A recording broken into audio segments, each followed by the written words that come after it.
Stop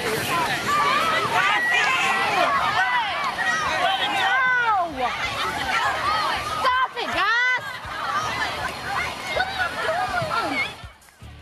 All right, that's just the same brawl from another angle. There were a lot of people with their iPhones and their various other smartphones recording this thing. I want to go to Mark Eiglarsh, who's not only a fantastic criminal defense attorney, but a father of three. In fact, one of his children is with him. You heard what Arnie said. What's your reaction to, well, sometimes you got to stand up when somebody's like shouting nasty things at your kid?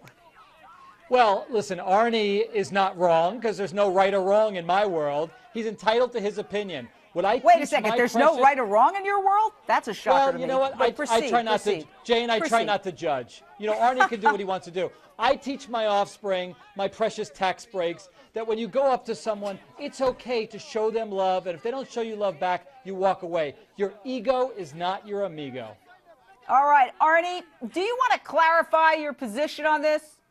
Jane, again, I'm not saying you start duking it out with the other fans or with the other parents, but I've seen things and I've heard things that just, it wants to make your blood boil. It really does. I teach my kid after every game, you shake your coach's hand, the opposing coach's hand, the referee, and the other team, and he does it to a T. So maybe sometimes I can learn from my own kid.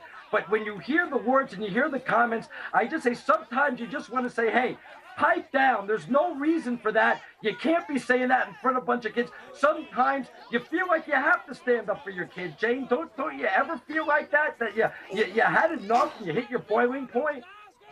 Jane, in Arnie's defense, Mark has a cute kid sitting with him. So Arnie's at a disadvantage right there when you compare what he says to what Mark says. So come on, Arnie, get a kid with you.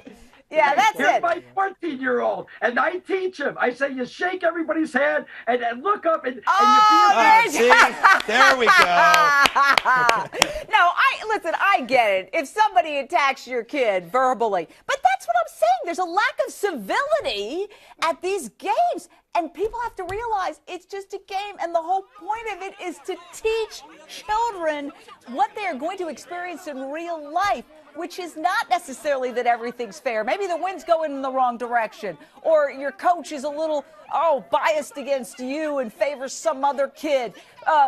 That's life, and that's what they should be learning, not this win at all costs. Let me go to Willie May in Florida. Willie May, your question or thought, Willie May? Willie May. All right. I tell you what, I'm looking at this game, and I'm seeing also parents living through their kids a little too much. Get a life, people. It's nice that your kids play sport, but I think that some people get wrapped up too much in the activities of their children. It's also tied to social status in the community. It's bragging rights. If your kid is the winner of a game or does the scoring touchdown. So all of that is about ego. Ego, ego, ego. You're seeing a lot of ego here. And remember, what you really want to teach kids is humility.